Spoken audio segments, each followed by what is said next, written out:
Surat al-Asr, elle n'est que de 3 versets, mais ces 3 versets-là ont des sens très lourds. C'est une sourate pré-égérienne, Makkiyah, qui est la 13e sourate à être révélée, où Allah tabaraka wa ta'ala dit, Bismillahir Rahmanir Rahim, Wal Asr, Innal insana lafi khusr, illa alladhina amanu wa amilus salihati, wa tawasaw bil haqqi wa tawasaw bis sabr. En parlant de cette sourate, l'imam Shafi'i, rahimahullah, vous connaissez tous la parole qu'il a dit. Si Allah Ta'ala avait révélé cette sourate, elle suffirait comme preuve pour l'humanité, car elle réunit l'essentiel de ce qu'Allah Ta'ala veut de l'être humain. Cette sourate, c'est une sourate que les Sahaba, radiyallahu anhum, avaient l'habitude de réciter quand ils se séparaient de leurs assises, ou ça leur arrivait de réciter cette sourate quand ils se séparaient de leurs assises. Pourquoi cela? Cheikh Al-Albani, rahimahullah, a expliqué cela en disant quelle est la condition essentielle de la fraternité. Tout le monde parmi son assise a répondu, certains a dit ceci, certains a dit chacun a tergiversé, a donné son avis. Et le cheikh a dit la condition essentielle de la fraternité, c'est le bon conseil. An-nasiha. Le bon conseil, la loyauté et le bon conseil envers ses frères. La fraternité en islam, elle doit être basée sur la loyauté et le bon conseil. Il a dit, c'est pour ça que les Sahaba, radiyallahu anhum, citaient ou récitaient cette sourate en se séparant. Car leur fraternité et leurs liens, ils étaient basés sur la loyauté et le bon conseil. Allah Ta'ala dit, Wal Asr. Allah jure, subhanahu wa ta'ala, par l'Asr. L'Asr, en langue arabe, ça peut vouloir dire plusieurs sens. C'est pour ça que les savants ont divergé sur le sens de l'Asr. Est-ce que l'Asr, c'est le moment de la journée, c'est-à-dire la fin de la journée, le moment où prie la prière de l'Asr?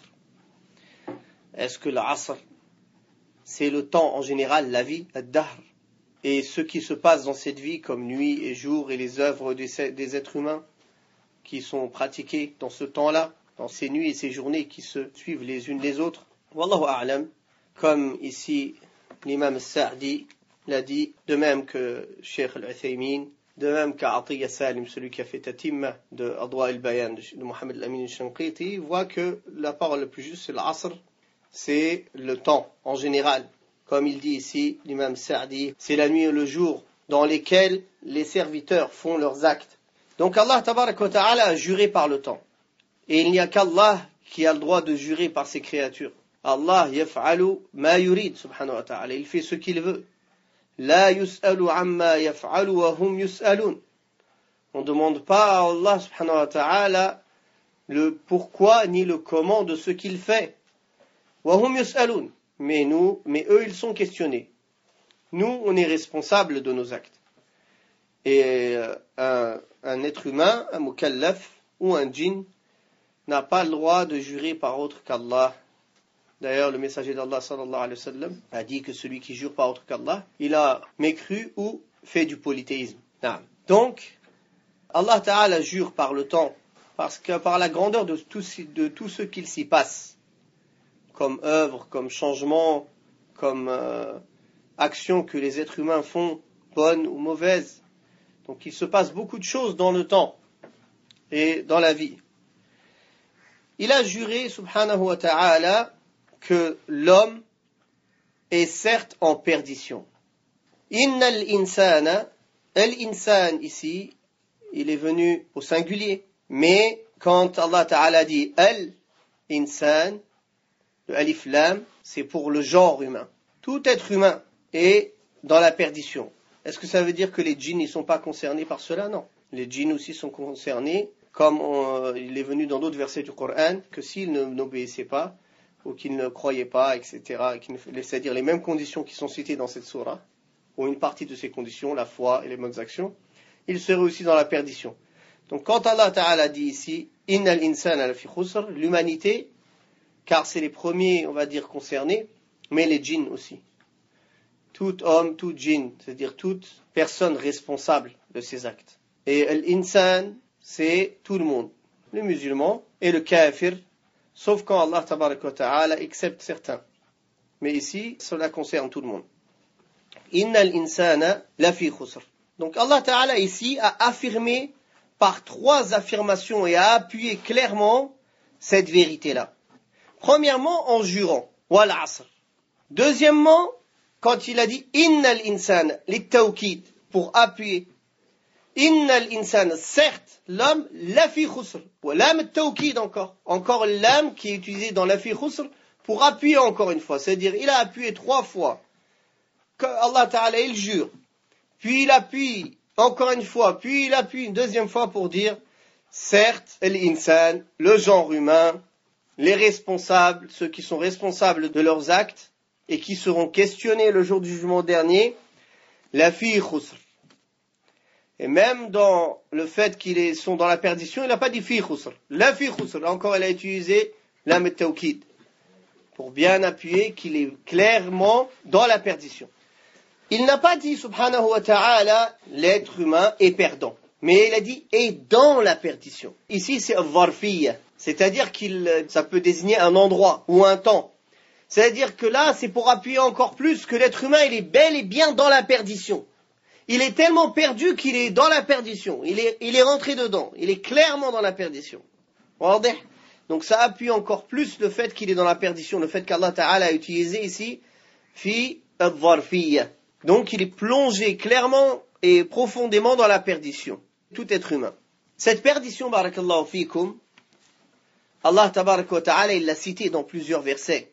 Quelles sont ces perditions-là quand il va manquer une des conditions que Allah Ta'ala va citer dans le reste des versets? La perdition, elle peut être de plusieurs degrés. Il y a une perdition absolue, celui qui a perdu ce monde et l'au-delà, et qui a perdu tous les bienfaits, et que ça, il a mérité l'enfer. Et celui qui a une perdition sur certains points et pas d'autres, comme ceux qui se sont opprimés eux-mêmes en faisant des péchés.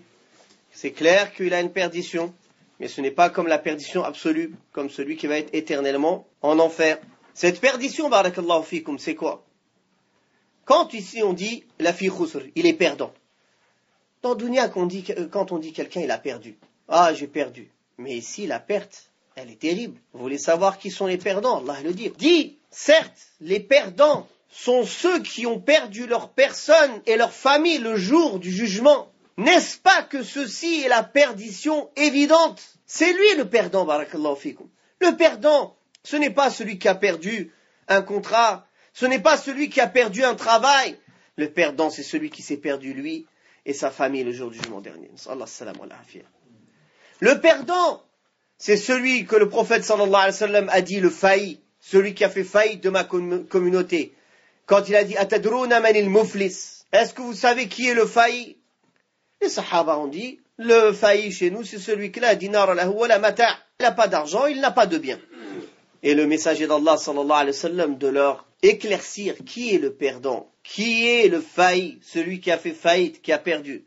C'est celui qui vient le jour du jugement dernier avec des prières, avec des jeûnes, des pèlerinages, des aumônes. Mais il a insulté un tel, il a maudit sur un tel, il a frappé un tel, il a fait couler le sang d'un tel, il a accusé un tel. Alors on lui prendra une part de ses bonnes actions, et encore de ses bonnes actions, jusqu'à ce que quand ces bonnes actions seront épuisées, on prendra des péchés des gens à qui il a fait du tort, et il lui sera jeté sur lui, puis il sera jeté la face en première en enfer. Voilà qui est le perdant. Barakallahu fikum. C'est celui qui a perdu ce pourquoi Allah Ta'ala, il s'est égaré du chemin pour lequel Allah l'a créé, subhanahu wa ta'ala. Le perdant, ça peut être une perdition dans la foi à cause du kufr, ou une perdition dans l'islam à cause du manquement ou du fait de délaisser certains actes. Allah tabaraka wa ta'ala, il a expliqué cela dans d'autres versets du Coran. Comme il a dit subhanahu wa ta'ala en parlant des kuffars qui ont perdu. Certes, si tu donnes quelconque associé à Allah subhanahu wa ta'ala, tes actes seront annulés et tu feras partie des perdants. C'est la perdition absolue, éternelle. Comme Allah ta'ala a dit aussi, certes, ont perdu ceux qui ont traité de mensonge la rencontre d'Allah subhanahu wa ta'ala.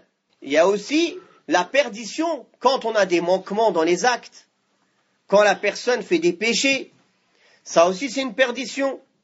Comme Allah tabaraka wa ta'ala dit, et ceux qui auront une balance légère, voilà ceux qui auront mené leur personne à leur perte. Et d'ailleurs, il y aura la balance des actions, et c'est là qu'on verra est-ce que c'est assez lourd ou bien si la balance des bonnes actions est trop légère, donc cette personne aura perdu. Et il aura pris Shaitan comme allié. Comme Allah tabaraka wa ta'ala dit, celui qui prend le Satan comme allié en dehors d'Allah subhanahu wa ta'ala, il aura certes perdu d'une perdition, d'une perte évidente. Et celui-là, il fera partie du parti de Shaitan. Celui dont Allah tabaraka wa ta'ala a dit, n'est-ce pas que le parti de Shaitan sont les perdants. Donc ça, c'est la perte en délaissant la foi, ou la perte en délaissant les œuvres, la perte en délaissant le fait de s'enjoindre la vérité entre nous, qui est l'islam, et le fait de ne pas appeler à la vérité, qui est l'islam, et de ne pas suivre la vérité. Allah tabaraka wa ta'ala a dit en parlant de cela, et celui qui agrée ou accepte une autre religion que l'islam, elle ne sera pas acceptée de lui, et il sera dans l'au-delà parmi les perdants. Et il y a les perdants qui ne patientent pas aussi et qui ne s'enjoignent pas la patience, qui ceux-là aussi n'auront pas la réussite. Et Allah tabaraka wa ta'ala a parlé de ces gens-là en disant, il y a des gens qui adorent Allah subhanahu wa ta'ala occasionnellement ou selon la situation. Quand un bien le touche, il est tranquillisé par ce bien. Mais quand une tentation ou un trouble le touche, il se retourne sur sa face. Il a perdu ce monde et l'au-delà. Voilà la perdition évidente. Donc la perdition, comme on va le voir, elle est pour toutes ces personnes qui ne vont pas avoir ce qu'Allah leur a demandé parmi les 4 points, 4 qualités essentielles que chaque personne qui veut être sauvée de la perdition doit avoir dans sa vie. Donc Allah tabaraka wa ta'ala dit wal 'asr innal insana lafi khusr illa alladhina amanu wa 'amilus salihati wa tawasaw bil haqqi wa tawasaw bis sabr. Sauf ceux qui croient, accomplissent les bonnes œuvres, s'enjoignent mutuellement la vérité et s'enjoignent mutuellement l'endurance et la patience. Ces 4 points sont les 4 piliers pour être sauvé de la perdition. S'il venait à en manquer un, la personne, elle a une partie dans la perdition. Et s'il venait à en manquer 2, elle aurait 2 parties dans la perdition. Et s'il venait à en manquer 3 parties, et les 4, il est dans la perdition totale. Et la base, c'est la foi, bien sûr. S'il manque la foi, tout le reste est parti avec. Donc on a expliqué dans les versets qui sont passés auparavant, comment est la perdition dans chacun de ces cas-là. Celui qui est en perdition à cause du fait qu'il ait délaissé la foi, celui qui est en perdition à cause du fait qu'il ait délaissé l'a'mal, les actes ou qu'il y a un manquement dans les actes, celui qui est en perdition à cause du fait qu'ils ne se sont pas enjoints à la vérité, ou qu'ils n'ont pas appelé à la vérité, qu'ils n'ont pas accepté la vérité, et celui qui est en perdition à cause du fait qu'il n'a pas enjoint et qu'ils ne sont pas enjoints à la patience et qu'ils n'ont pas patienté. Na'am. Illa alladhina amanu, donc hada istithna. Allah Ta'ala il a désigné que il a juré subhanahu wa ta'ala et affirmé que toute l'humanité et tous les responsables sont dans la perdition, sauf. Il a excepté des personnes qui ont ces qualités-là. Donc ça veut dire, en dehors de ces personnes-là, tout le monde est dans la perdition. D'où l'importance de bien comprendre ces conditions-là et de les mettre en pratique. Illa alladhina amanu, ceux qui ont cru, qui ont la foi. La foi, barakallahu fikum, comme c'est la définition chez Ahl Sunnah wal Jama'a, c'est ce que l'on croit dans le cœur, que l'on atteste avec la langue et que les membres font, c'est-à-dire pratiquent, qui augmente avec l'obéissance d'Allah et qui diminue avec sa désobéissance. C'est ça la foi. La foi, ce n'est pas une philosophie. La foi, ce n'est pas juste une attestation que tu as dans ton cœur. Oui, je crois. La foi, ce n'est pas juste tu dis avec la langue. la foi, c'est la croyance du cœur, la parole de la langue et les actes du corps ensemble. La yujzi ahaduhum anil akhar, comme il a dit l'imam Shafi'i. L'un ne peut pas prendre la place de l'autre. Les trois sont ensemble. Les trois font partie de Musamma al-Iman, de la foi. On ne peut pas avoir la foi sans ces trois-là. Dans un hadith, le prophète sallallahu alayhi wa sallam, il a résumé tout cela. Dans un hadith, le prophète sallallahu alayhi wa sallam a dit, la foi est bid'un wa sib'una wa sittuna shu'bah. La foi est de 60 et quelques ou 70 et quelques branches. A'laha, son plus haut, qawlu, la ilaha illallah. Son plus haut, c'est une parole, qawlu. Donc le prophète sallallahu alayhi wa sallam a compté la parole dans la foi. Il a dit que c'est une branche de la foi. Le plus haut, qawlu la ilaha illallah. Wa adnaha, le plus bas, imatatul adha anit tariq. Retirer quelque chose de gênant du chemin. C'est un acte. Wal haya'u shu'batun min al-iman. Et la pudeur est une branche de la foi. C'est un acte du cœur. Donc, dans un hadith, il a parlé de la foi, et il a dit que la foi, son plus haut, c'est une parole, son plus bas, c'est un acte, et que la pudeur, qui est un acte du cœur, une qualité du cœur, ça fait partie de la foi. Donc ce hadith en lui-même prouve que la parole, la croyance ou les actes du cœur et les actes du corps font partie de la foi. Par la parole du prophète alayhi salatu wassalam. Et ceux qui retirent, ceux qui disent que la foi, c'est qu'une croyance, ou une croyance c'est une attestation, ils s'appellent les murji'ah. Al-murji'ah. Al-murji'ah, c'est qui? C'est les gens qui, al-murji'ah, c'est-à-dire arja'u al-amal anil iman. Ils ont éloigné les actes de la foi. Ils n'ont pas fait que les actes font partie de la foi. Alors que le prophète sallallahu alayhi wa sallam, déjà Allah tabarak wa ta'ala dans le Coran, en parlant de la foi, il dit وَمَا كَانَ اللَّهُ لِيُضِيعَ إِيمَانَكُمْ. Et qu'Allah ne va pas vous faire perdre votre iman, votre foi. Il parle de la salat ici. Donc il a appelé la salat iman, la foi. C'est pour montrer qu'un acte, Allah Ta'ala, il l'a appelé iman. Et d'autres preuves que les œuvres font partie de Musamma al-Iman, de l'appellation de la foi, de ceux qui s'appellent iman, la foi. Barakallahu fikum. La foi, cette foi-là, elle a 6 piliers que Jibril alayhi salatu wassalam est venu nous enseigner en questionnant le prophète Mohammed sallallahu alayhi wa sallam dans le hadith de Omar, bien connu. Il a dit, qu'est-ce que l'iman? Il a dit, c'est croire en Allah, en ses anges, en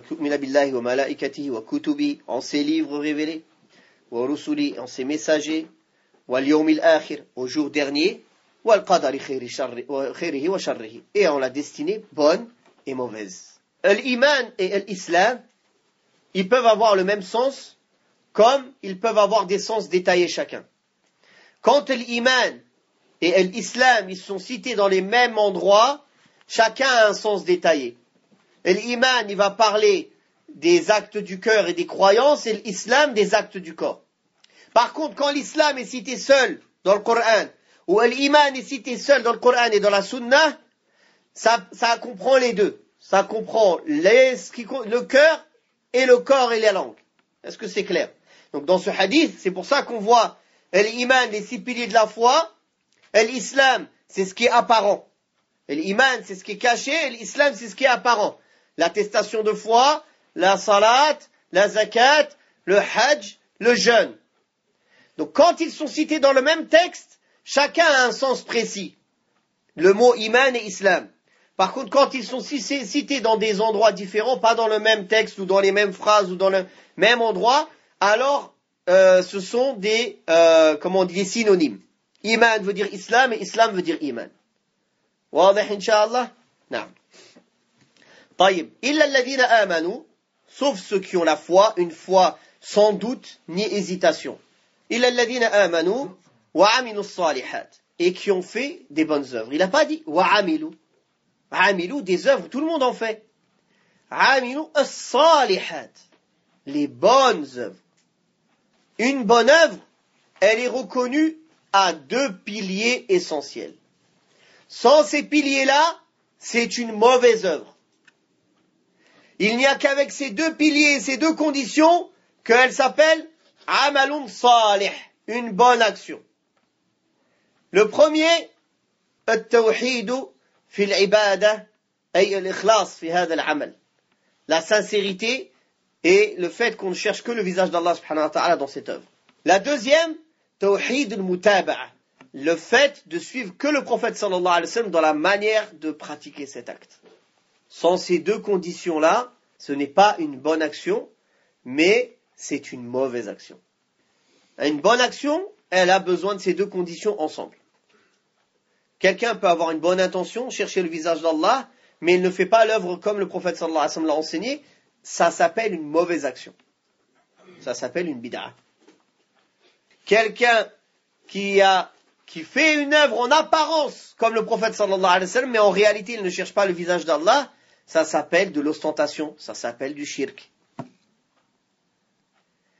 Donc, vous voyez, quelqu'un qui ni suit le prophète sallallahu alayhi wa sallam et qui ni il ne cherche le visage d'Allah, il a tout le mal en lui, sallallahu alayhi wa sallam. Et Allah tabaraka wa ta'ala a cité plusieurs versets pour affirmer ces 2 piliers, ces 2 conditions de validité et d'acceptation d'une œuvre. Parmi ces versets, Allah tabaraka wa ta'ala dit « Celui qui espère la rencontre de son Seigneur, qu'il fasse une bonne œuvre et qu'il n'associe rien à l'adoration de son Seigneur. » Les 2 conditions, elles sont citées ici. D'accord? Aussi dans la parole d'Allah tabaraka wa ta'ala où Allah ta'ala dit « Celui qui a créé la vie, la mort et la vie, pour vous éprouver, pour tester lequel d'entre vous est le meilleur en œuvre. » Al-Fudayl ibn Iyad a dit « Celui qui est le plus sincère et celui qui est le plus juste, c'est-à-dire le plus sur la sunna. » Voilà pourquoi Allah nous a créés, pour nous tester, pour voir si nos œuvres sont sincères, avec le tawhid, et ils sont faits dans la sunna du prophète alayhi salatu wassalam. Idan, وَتَوَاصَوْا بِالْحَقِّ وَتَوَاصَوْا بِالصَّبْرِ. Ce n'est pas suffisant pour un musulman de s'en tenir que à croire et faire les bonnes actions. Bien que tawasi et conseiller le bien et conseiller la patience, ça fait partie des bonnes actions. Mais là, Allah tabaraka wa ta'ala l'a précisé, isolé dans l'énonciation, dans le fait qu'il l'énonce, subhanahu wa ta'ala, pour montrer son importance. Donc, l'a'amal as-salih illa alladhina amanu wa amilu as-salihat, ce serait suffisant. C'est général. Wa tawasaw bil haqqi wa tawasaw bis sabr.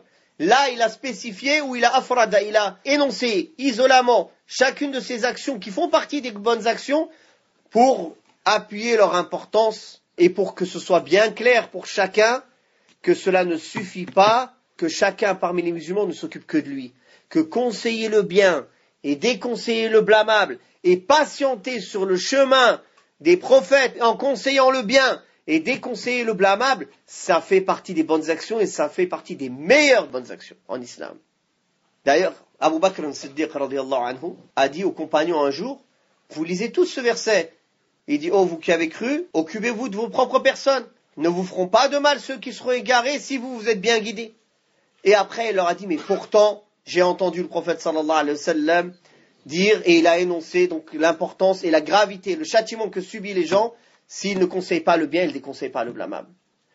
Donc, oui, tu t'occupes de toi quand tu as fait ton devoir. Quand tu as conseillé le bien, tu as déconseillé le blâmable et après les gens ne sont pas guidés. Après cela, ne te feront pas du mal ceux qui sont égarés si vous êtes bien guidés. Il a voulu bien expliquer que ce verset ne voulait pas dire qu'on n'est pas responsable de conseiller le bien et déconseiller le blâmable. Wa tawasaw bil haqq. At-tawasi, c'est le fait de s'enjoindre. Le fait de s'enjoindre, de se conseiller. On a dit tout à l'heure, les Sahaba, quand ils se quittaient, ils lisaient ce verset, ils lisaient cette sourate, quand ils étaient en assise. Et que Cheikh Al-Albani, il a dit pourquoi ils lisaient cette sourate. Car, pour eux, ils voyaient qu'une des plus grandes conditions de la fraternité, c'est al-nasiha, le bon conseil, la loyauté. Ton ami, c'est celui qui te dit la vérité, ce n'est pas celui qui dit toujours que tout ce que tu dis est vrai. Celui qui te veut ton bien, il te dit la vérité. Celui qui veut juste profiter de toi, ou alors votre amitié, elle n'est pas basée sur l'islam, il va te dire ce que tu veux entendre, ce qui te plaît. Toujours il va dire oui, t'as raison. T'as raison, tu dis le faux, t'as raison. Tu dis le vrai, t'as raison. T'es juste, t'as raison. T'es injuste, tu as raison. Ça c'est la base des hizbiyin, des sectaires, qui sont là, ils se défendent les uns les autres dans le vrai ou dans le faux. Ils se sont mis d'accord pour se défendre, dans le vrai ou dans le faux, ils sont là, ils se défendent les uns les autres. Peu importe. Et ça, ce n'est pas une vraie amitié, ce n'est pas la fraternité en islam. Ce n'est pas la fraternité en Allah. La fraternité en Allah, elle est mabniya ala nasiha, à la loyauté. Aimer le bien pour ton frère. Comme le prophète sallallahu alayhi wa sallam a dit, la yu'minu ahadukum hatta yuhibba li akhihi ma yuhibbu li nafsihi. Vous ne serez pas de véritables croyants tant que vous n'aimez pas pour vos frères ce que vous aimez pour vous-même, comme bien. Tu aimes pour toi d'être dans la vérité. Comment tu peux aimer pour ton frère qui soit dans le faux? Tu aimes pour toi te repentir à Allah, revenir quand tu fais des erreurs. Comment tu peux aimer pour ton frère qu'il reste sur son erreur? Tu dois aimer pour toi et pour lui revenir dans la vérité. La vérité, elle est plus chère que tout. Et la vérité, elle mérite plus d'être suivie. C'est ça, se conseiller la vérité. C'est ça la fraternité, construite sur la nasiha, sur la loyauté, sur le bon conseil, barakallahu fikum. Et c'est ça, un bon ami. Quand tu es dans le vrai, il t'aide, il t'encourage. Quand tu faiblis, il te renforce. Quand tu te trompes, il te rappelle. C'est ça un vrai ami. Et quelqu'un qui est là juste pour t'accompagner dans le vrai, dans le faux, pour faire tes choses de dunya, ou même les choses de din, ou le haram, ou le halal, ou la bid'a, ou la sunna. Ça, c'est pas un ami. Ça, c'est un compagnon de l'enfer. Nas'Allah salam wa l'afiyah. Sauf si Allah nous couvre de sa miséricorde et de sa grâce. Subhanahu wa ta'ala. Na'am. Wal haqq, comme Allah tabaraka wa ta'ala dit en parlant du Coran, wa bil haqqi anzalnahu wa bil haqqi nazal. Et en vérité, on l'a descendu et il a été descendu avec la vérité. Donc le haqq, c'est quoi? Tawasi bil haqq, c'est s'en joindre au Coran. S'en joindre aux appels du Coran. Ou à la sharia en général. C'est-à-dire le Coran, il nous appelle à suivre la sunna. Donc le haqq, c'est la sharia. Le haqq, c'est la loi d'Allah. Le haqq, c'est ce qu'Allah a légiféré pour ses serviteurs comme croyance, comme base, comme fondement et comme détail dans les œuvres. C'est ça le haqq. Donc le tawasi bil haqq, c'est de s'en joindre à suivre la sharia, de s'en joindre à suivre le livre d'Allah, de s'en joindre à suivre la sunna du prophète sallallahu alayhi wa sallam, de s'en joindre à suivre le pas des salaf salih, des pieux prédécesseurs. C'est ça le tawasi bil haqq. D'ailleurs Allah tabaraka wa ta'ala a dit, on a certes révélé sur toi le livre en vérité. Adore donc Allah sincèrement en lui vouant un culte sincère, subhanahu wa ta'ala, un culte exclusif. Naam. Allah tabaraka wa ta'ala a dit aussi ce pourquoi, avec quoi il a envoyé tous les messagers, tous les prophètes qui sont venus avec la vérité. Donc Allah tabaraka wa ta'ala a dit, il vous a légiféré, il vous a instauré de la religion, ce qu'il a enjoint à Nuh, puis ce qu'il a enjoint à toi, Muhammad sallallahu alayhi wa sallam, et ce à quoi il a enjoint Ibrahim et Moussa et Isa, de mettre en pratique et d'établir la religion, et ne pas vous diviser dans les affaires de la religion, de vous unir. Et c'est ça, Ahl sunnati wal jama'a, les gens de la sunna et du consensus et du groupe. C'est-à-dire, ils suivent la sunna et ils s'unissent autour de la sunna. Ils ne suivent pas la bid'a, ils s'unissent autour de la bid'a. Ils ne suivent pas un groupe, une secte, un dirigeant, ils s'unissent autour de ce dirigeant. C'est-à-dire un dirigeant dans une pensée, je parle pas du dirigeant, le gouverneur. Le gouverneur, bien sûr, on s'unit autour de l'obéissance du gouverneur, tant que c'est dans l'obéissance d'Allah subhanahu wa ta'ala. Non. Donc c'est ça, tawasi bil haqq. Wa tawasaw bis sabr, et qui s'enjoignent mutuellement as-sabr, la patience. Les savants ont partagé, pour expliquer as-sabr, en 3 catégories. Patienter dans l'obéissance d'Allah, patienter envers les interdits, et patienter face à la destinée d'Allah subhanahu wa ta'ala, qui peut être douloureuse. Patienter dans l'obéissance d'Allah. Ô vous qui avez cru, espérez patientez, et encouragez-vous, ou bien concurrencez-vous, augmentez, c'est-à-dire la patience. Et warab et tout ici, c'est dans le sens, et faites constamment les bonnes actions. Suivez les bonnes actions l'une après les autres, et craignez Allah subhanahu wa ta'ala, certainement vous récolterez la réussite. Les bonnes actions, ça demande de la patience. Ça demande de combattre la fainéantise, de combattre la faiblesse. Le prophète alayhi salatu wassalam nous a montré clairement qui était le croyant fort. celui qui est plus aimé auprès d'Allah subhanahu wa ta'ala que le croyant faible. Le croyant fort, c'est celui qui demande avec force ce qui est bénéfique pour lui. Et prend aide, prend appui auprès d'Allah et ne faiblit jamais.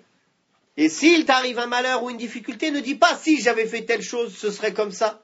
Car si, le fait de dire si, ouvre la porte aux actes, aux œuvres de Shaitan. Mais dis plutôt, Allah l'a destiné ainsi et ce qu'il a voulu, il l'a fait.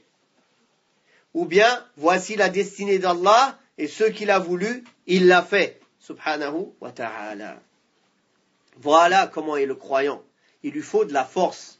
Il lui faut de la patience dans l'obéissance d'Allah. Car il y a certains ordres d'Allah dans lesquels il y a une certaine difficulté morale ou une difficulté physique, mais qui est toujours une difficulté qui est supportable. Car Allah tabaraka wa ta'ala ne charge pas une âme au-dessus de ce qu'elle est capable de supporter. Donc tout ce qu'Allah nous a obligés de faire, cela veut dire que c'est dans nos capacités. Sinon il ne l'aura pas rendu obligatoire. S'il l'a rendu obligatoire pour tous les hommes, c'est qu'on est capable de le faire. Pas comme certains le comprennent. Allah ne charge pas une âme au-dessus de ce qu'elle est capable de supporter. Ah, je supporte pas, akhi, je fais pas salat. Ah, je supporte pas, akhi, je mange le haram. Ah, je supporte pas, akhi, je délaisse les obligations. Là, ça c'est les compréhensions des égarés, des gens qui suivent leur passion. C'est pas la compréhension du Coran, barakallahu fik. La compréhension du Coran, c'est que tout ce qu'Allah t'a chargé, c'est que tu es capable de le faire. Est-ce que vous savez pourquoi ce verset a été révélé? La yukallifullahu nafsan illa wus'aha. Car avant ça, Allah tabaraka wa ta'ala a dit, à Allah appartient ce qu'il y a dans les cieux et la terre, si vous dévoilez ce qu'il y a en vous-même ou vous le cachez, Allah vous en demandera des comptes. Les sahaba, quand ils ont entendu ça, ils se sont mis à genoux, accroupis. Ils ont dit, Ya Rasulallah, Allah nous a demandé le djihad, on a obéi. Allah nous a demandé ci, on a obéi. Il va nous questionner sur même ce qu'on cache en nous-mêmes. On ne peut pas. Le prophète sallallahu alayhi wa sallam leur a dit, dites sami'na wa ata'na. Dites, on a entendu et on a obéi. Ne commencez pas à tergiverser. Est-ce que vous voulez dire comme les juifs, sami'na wa asayna? On a entendu et on a désobéi. Dites sami'na wa ata'na. Même une chose qu'ils savaient qu'ils n'étaient pas capables de faire, le prophète sallallahu alayhi wa sallam leur a montré comment le musulman se comporte face à un ordre d'Allah. J'ai entendu ya Allah et j'ai obéi. Même je sais que je suis pas capable. J'ai entendu, j'ai obéi. Je le dis au moins avec ma langue. J'essaye. Les Sahaba, ils savaient qu'ils n'étaient pas capables de maîtriser ce qui se passe dans leur poitrine. Mais ils ont obéi à la demande du prophète sallallahu alayhi wa sallam. Ils ont dit, Sami'na wa ata'na. Faja'a at-takhfif. Quand leur langue, comme le hadith dit, elle s'est pliée à le dire, Allah leur a allégé. Et il a abrogé cette règle-là, et il leur a dit, La yukallifullahu nafsan illa wus'aha. Allah ne charge pas une âme au-dessus de ce qu'elle est capable de supporter. Elle a pour elle ce qu'elle a acquis, et elle a contre elle ce qu'elle a acquis comme mal. Donc, il leur a dit par ce verset que ce qui se passe dans leur poitrine, ils ne seront pas jugés par ça. Alhamdulillah. Mais, ils ont dit Sami'na wa ata'na.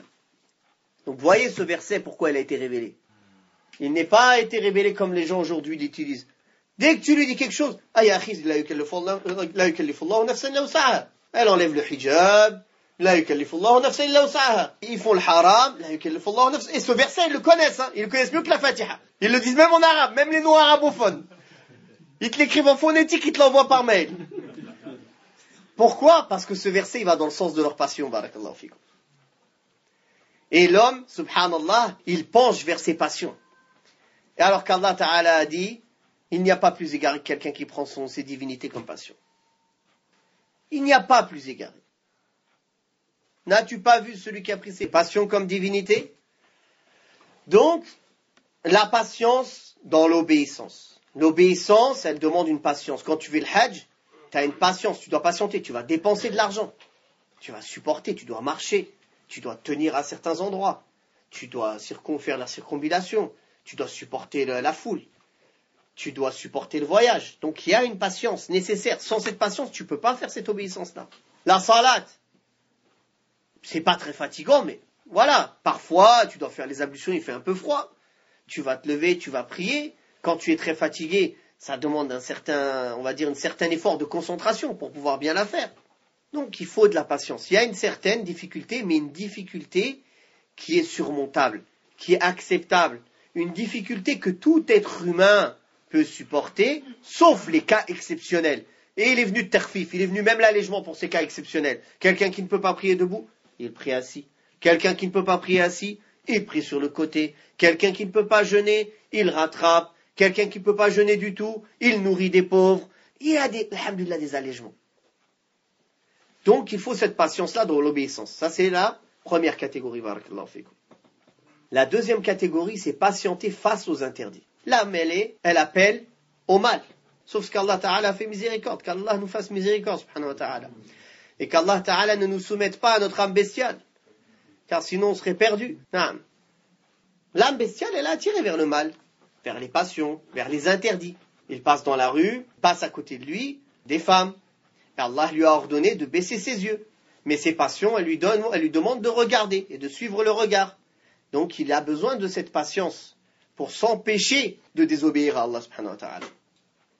De même, certains sont éprouvés par le fait qu'ils sont passionnés par certaines choses interdites ou qu'ils avaient l'habitude de faire ces interdits-là auparavant.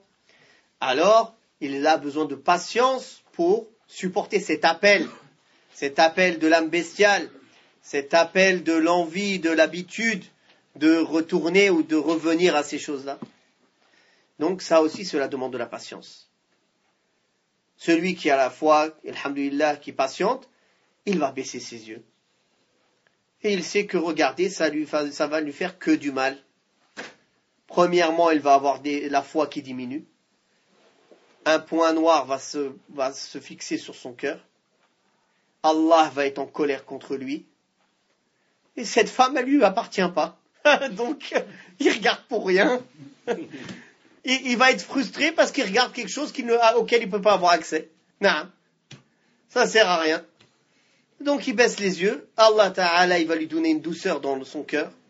Il va lui augmenter sa foi. Un point blanc va se fixer sur son cœur. Et Allah va être satisfait de lui. Et il ne sera pas frustré. Et alhamdulillah, quand il rentre chez lui, il va être content de retrouver son épouse. Voilà. Donc, il faut peser le pour et le contre. S'il n'y a pas cette patience-là, la personne, elle va faire quoi? Elle va regarder. Elle va regarder. Ces regards-là, ça va lui faire du mal dans sa foi, dans sa vie, dans tout. Non.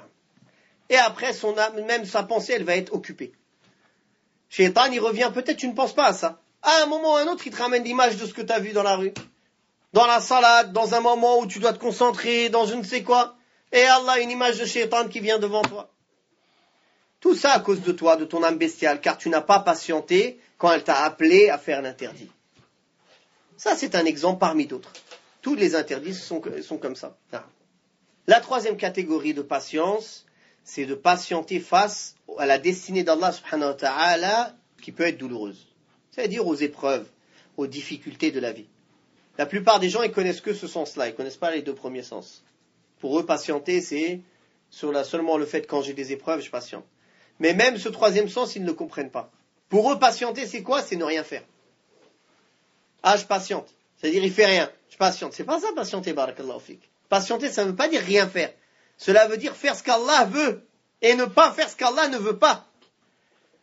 Patienter, ça ne veut pas dire rester inactif. Patienter, c'est de ne pas dire et de ne pas faire et de ne pas penser des choses qui déplaisent à Allah. Et ne pas être patient, c'est dire, faire ou penser même quelque chose qui déplaît à Allah. Même tu fais rien. Si dans ton cœur, tu penses qu'Allah il a été injuste, wal'iyadhu billah, tu n'es pas patient. Et tu as un grave péché, c'est-à-dire tu accuses Allah d'être injuste. Donc, face aux épreuves, il y a 4 manières de réagir. Face aux épreuves de la vie, l'être humain peut réagir de 4 manières. Une manière, elle est interdite et ça fait partie de la personne qui ne patiente pas. Et 3 manières, c'est les degrés dans la patience. Le degré le plus bas de la patience, le degré intermédiaire et le plus haut degré. La première manière, c'est le fait de se fâcher quand des épreuves nous arrivent. Le fait de ne pas patienter. Et cela se visualise ou se voit d'une des 3 sortes. Ou bien par une parole, ou bien par une pensée, c'est-à-dire une pensée qui se répète, pas juste une pensée qui passe et qui part. Donc quelque chose que tu penses, que tu crois, ou bien par des actes du corps. La parole, c'est que la personne, elle dise des paroles dans lesquelles il y a des choses qui montrent qu'il est impatient, qu'il n'accepte pas la situation. Comme le fait qu'il appelle le malheur sur lui. Comme le fait d'insulter la vie. Comme le fait de dire, qu'est-ce que j'ai fait moi pour mériter ça? Ça, cela veut dire que tu n'es pas patient. Et ça peut aller même plus loin. Ça peut être une insulte envers Allah subhanahu wa ta'ala, mais pas directe. Car quand tu insultes la vie, tu insultes qui? Qui dirige cette vie? Allah. Allah ta'ala dans le hadith Qudsi dit, c'est moi qui suis cette vie-là, c'est moi qui la régis. J'en tourne le jour et la nuit.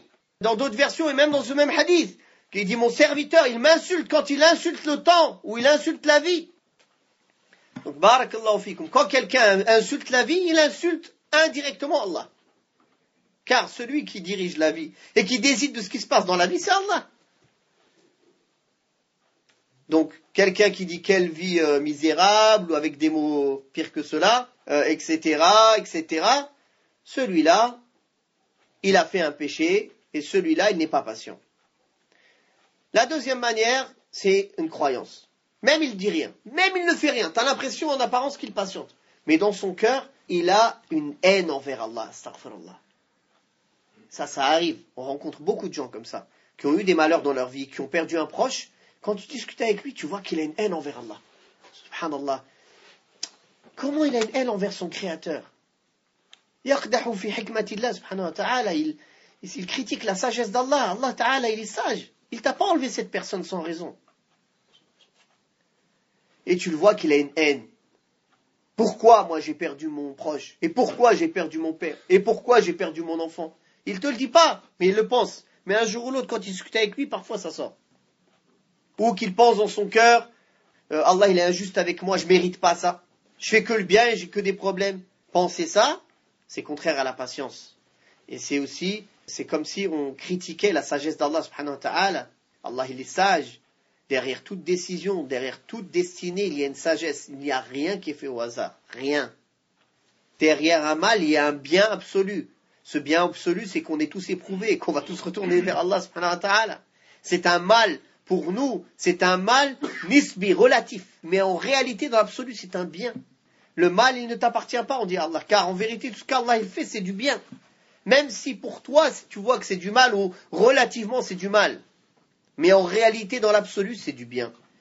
Même la création de Shaitan, il est mauvais, mais dans l'absolu, c'est du bien, car c'est pour l'épreuve de l'être humain, et pour que l'être humain fasse ce pourquoi Allah il a créé sur terre, et pour que certains entrent au paradis, autres en enfer. Donc dans l'absolu, c'est du bien. Taïb. La troisième manière de ne pas patienter, c'est avec le corps. En se frappant le visage, en cassant tout, en déchirant ses vêtements, en s'arrachant les poils, ou la barbe, ou les cheveux. C'est pour ça qu'elles sont interdites de visiter trop souvent les cimetières, car elles sont plus sensibles. Et elles se maîtrisent moins au moment de la perte de quelqu'un. Elles peuvent moins se maîtriser. Donc, si une femme, même pour ceux qui autorisent parmi les ulama, qu'une femme aille au cimetière, c'est à condition qu'elle sache qu'elle ne va pas, qu'elle est capable de se maîtriser. Même ceux qui l'autorisent. Mais, c'est clair qu'il y allait souvent, le fait de prendre cette habitude tout le temps. Wallahu a'lam. Ala kulli hal, voilà pourquoi aussi dans les hadiths, le prophète sallallahu alayhi wa sallam, quand il cite les niyaha, les femmes pleureuses, etc. Parce qu'en général, c'est plus présent chez les femmes. Mais il y a des hommes aussi, les hommes aujourd'hui, malheureusement, beaucoup d'hommes aujourd'hui sont plus faibles que les femmes. Ils supportent moins les épreuves, ils sont sensibles, ils suivent leurs sentiments beaucoup plus que les femmes. Alors qu'à la base, un homme, il est raisonné, il est posé, il est plus fort. C'est ça là, pourquoi Allah Ta'ala lui a donné le qawama, il lui a donné la direction de la maison. C'est qu'à la base, il est censé être plus solide, plus fort face aux épreuves, et qu'il va devancer sa raison par rapport aux sentiments. Alors que la femme, la plupart du temps, ses sentiments, ils prennent le dessus. Et ça, c'est une qualité à double tranchant. C'est une qualité, alhamdoulilah, car c'est ces sentiments-là qui aident à ce que la femme, elle s'occupe bien de ses enfants, à ce qu'elle soit douce avec son mari, à ce qu'elle soit obéissante, à ce qu'elle soit au service de son père. Souvent, tu trouves les filles, les frères ils sont occupés dans le travail, les filles, machallah, elles sont au service de leur père, de leur mère pendant des années. Ça, c'est une qualité, mais une qualité à double tranchant. Quand c'est face aux épreuves, ces sentiments-là, ils prennent le dessus. Parfois, elles se maîtrisent pas, et elles regrettent après. Naam. Fahakada, voilà les trois manières de réagir qui ne font pas partie de la patience. Donc on a dit ça, c'est les 3 degrés, que ces 3 façons-là, ou seules ou réunies, les personnes qui ont fait cela, elles sont dans le péché, et elles ne sont pas comptées parmi les patientes, et dans certaines paroles et certains de leurs actes, ou certaines de leurs pensées, il peut même y avoir une insulte indirecte ou directe envers Allah subhanahu wa ta'ala ou envers sa sagesse. Naam. Je voulais dire, barakallahu fikum aussi, que parfois, je donne des exemples, je dis les femmes, etc. Il faut pas mal le prendre. Ça, c'est malheureusement, en fait, c'est une... je fais exprès de faire cela. Pourquoi? À cause de la da'wa qui est en Europe, de donner à la femme la place de l'homme, et de donner à l'homme la place de la femme. Donc cette manière de reprendre sur certains comportements, ou certaines dérives, des fois, parfois avec d'une manière un peu directe, c'est, Inch'Allah, en cela, j'espère viser que les sœurs, Inch'Allah, les sœurs, elles ne sont pas concernées par ces paroles que je dis. Car les sœurs, elles n'ont pas ces défauts-là qu'on dénonce. Inch'Allah. Ou elles sont moins concernées par ces défauts. Mais on parle des gens qui sont égarés et qui ont ces défauts qui sont très répandus chez les femmes. Donc, Inch'Allah, il ne faut pas que les femmes, Inch'Allah, elles le prennent mal. Et ça, c'est voulu de ma part. C'est justement cette da'wa, cet grand appel qui est en Europe ou en Occident en général, de vouloir dénaturer la femme, de lui donner des croyances, des habitudes, et même une place dans la famille qui n'est pas la place que l'islam lui a donnée.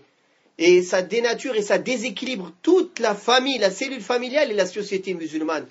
Et c'est pour ça que souvent je reviens dans beaucoup de points, je donne des exemples qui sont liés aux femmes, pour qu'Inch'Allah, si elles sont touchées, elles sont concernées par les paroles que je cite, qu'elles sachent alors qu'il faut corriger ces manquements-là. Si elles ne sont pas concernées, alhamdulillah, donc ça prouve, Inch'Allah, qu'elles sont corrigées, que ce sont des bonnes musulmanes, qu'Allah les préserve.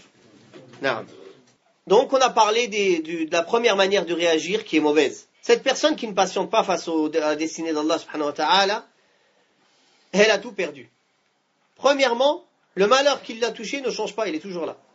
Donc il s'est fâché ou il ne s'est pas fâché, ça n'a rien changé, subhanallah. Deuxièmement, il a un péché de cette manière de réagir. Car il a mis Allah en colère, subhanahu wa ta'ala. Et le prophète sallallahu alayhi wa sallam a dit cela. La grandeur de l'épreuve, la grandeur de la récompense va de pair avec la grandeur de l'épreuve. Et quand Allah aime des gens, il les éprouve. Celui qui est satisfait, il aura gagné quoi? La satisfaction d'Allah. Et celui qui se met en colère, falahu sakhat, il aura la colère d'Allah, subhanahu wa ta'ala. Donc la personne qui réagit mal face à la destinée, cette personne, à la place d'avoir été touchée par un malheur, elle se voit maintenant touchée par 2 malheurs. Ce malheur qui l'avait touché, plus le fait qu'il a un péché en plus de cela. Naam. Et même on peut donner même un 3e malheur, c'est qu'il vit mal cette situation et que ça lui sera encore plus douloureux que s'il avait agréé et été satisfait de ce qu'Allah a destiné. Naam.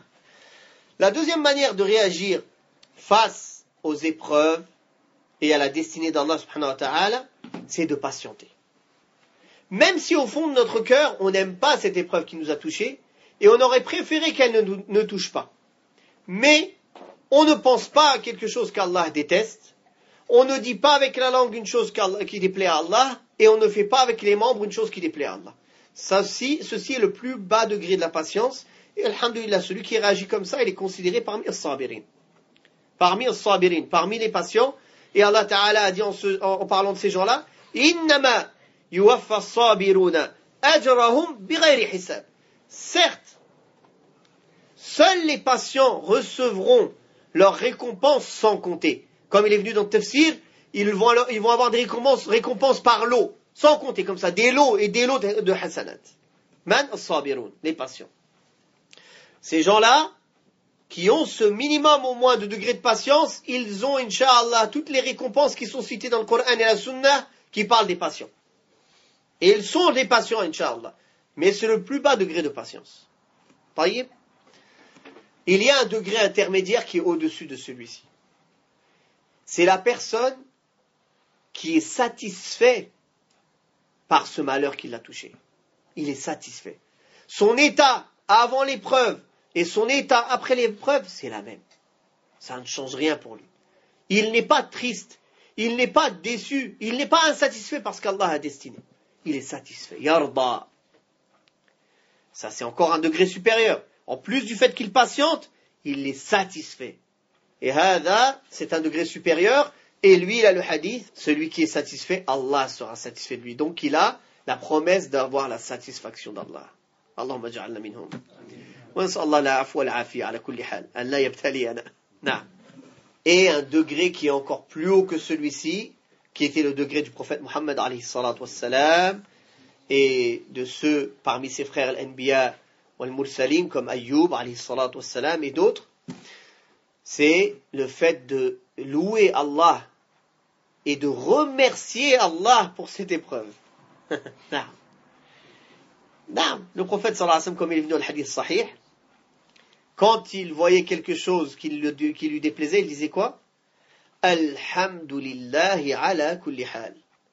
La louange appartient à Allah dans toutes les situations. Et effectivement, quelqu'un à qui Allah Ta'ala a ouvert son cœur à l'iman, à la foi, et qui lui a donné la clairvoyance, il sait que ce qu'Allah va lui donner comme récompense pour ce malheur qui l'a touché est beaucoup plus grand que ce que Allah vient de lui prendre. Donc il remercie Allah. Il remercie Allah, c'est normal. Walillahi al-mathalul a'la ala kulli hal. C'est comme si je te prends 10 euros pour donner 1000 euros. Tu me dis merci ou tu es mécontent? Tu es content, tu me remercies. Quand Allah Ta'ala il te prend une chose que tu aimes, ou il t'éprouve dans une chose que tu aimes, et que tu patientes, et que tu remercies Allah, et que tu patientes, déjà il te récompense. Donc quand tu sais qu'Allah va te donner mieux, donc un vrai croyant, qu'est-ce qu'il va dire? Il va remercier Allah, subhanahu wa ta'ala, parce qu'il sait qu'Allah va lui donner mieux dans ce monde, min halawatil iman, de douceur de la foi, de plaisir dans l'obéissance d'Allah, et mieux dans l'au-delà comme récompense, subhanahu wa ta'ala. Et peut-être même il lui remplace dans ce monde quelque chose de mieux.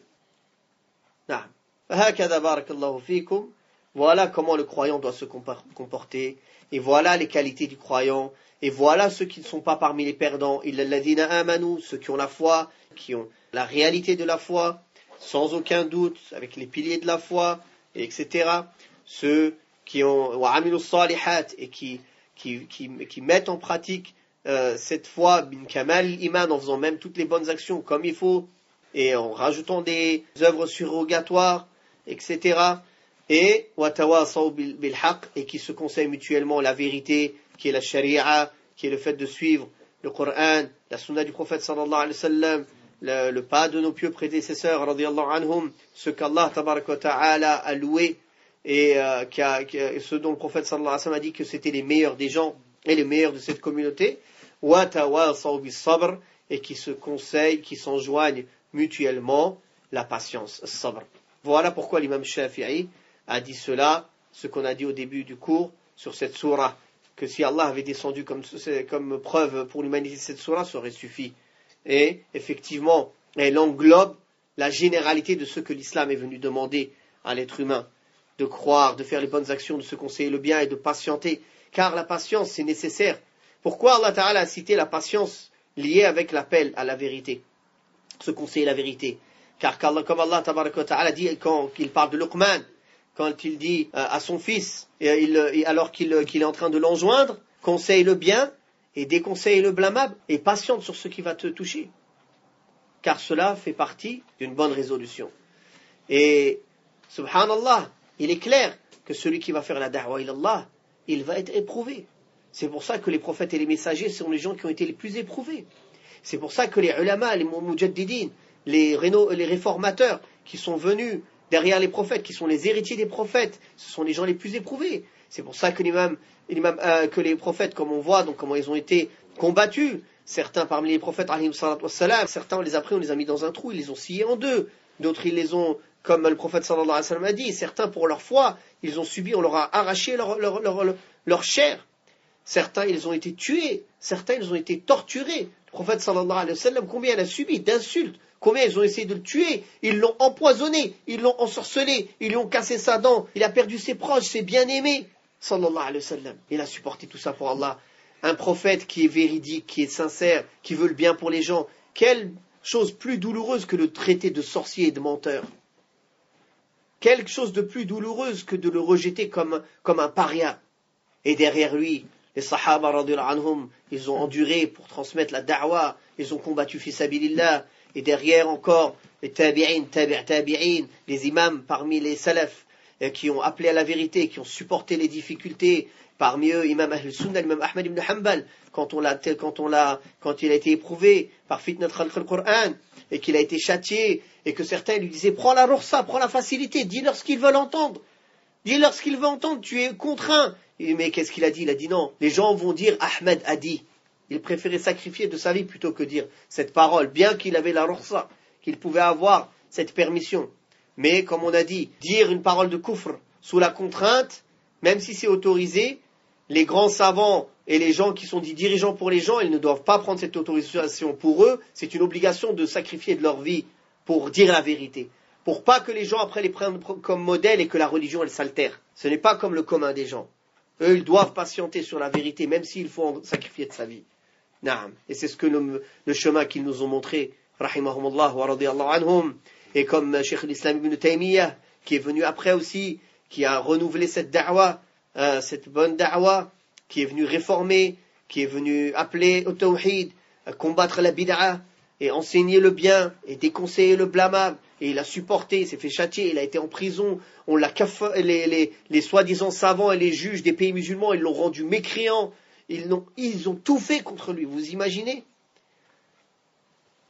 Et après, l'imam Mohammed ibn Abdul Wahhab, quand il est venu, il a appelé à la da'wa du tawhid, ils ont dit il a inventé un nouveau madhab, il est venu avec une nouvelle religion, nous on suit la religion de nos parents, il était venu avec une nouvelle école juridique, et ils l'ont combattu, et ils l'ont insulté, et ils ont essayé de le tuer, ils l'ont jeté de sa ville de naissance, et ils l'ont rejeté de partout, il a été en Irak, malgré son jeune âge, les ulama d'Irak, ils l'ont accueilli, et là-bas après ils l'ont combattu, les commerçants ils l'ont menacé que s'il sortait pas ils allaient le tuer, il est sorti pieds nus, dans la chaleur il s'est enfui, et comme ça, jusqu'à encore, dernièrement, nos ulama, qui sont là pour dire la vérité, que les gens insultent de tous les sobriquets, etc., etc. Et alhamdulillah, il y a des périodes, par la grâce d'Allah, où il y a des dirigeants qui défendent les ulama, et qui défendent leur da'wa, comme ceux qui étaient avec Mohammed ibn Abdul Wahhab, comme les premiers siècles aussi de l'islam.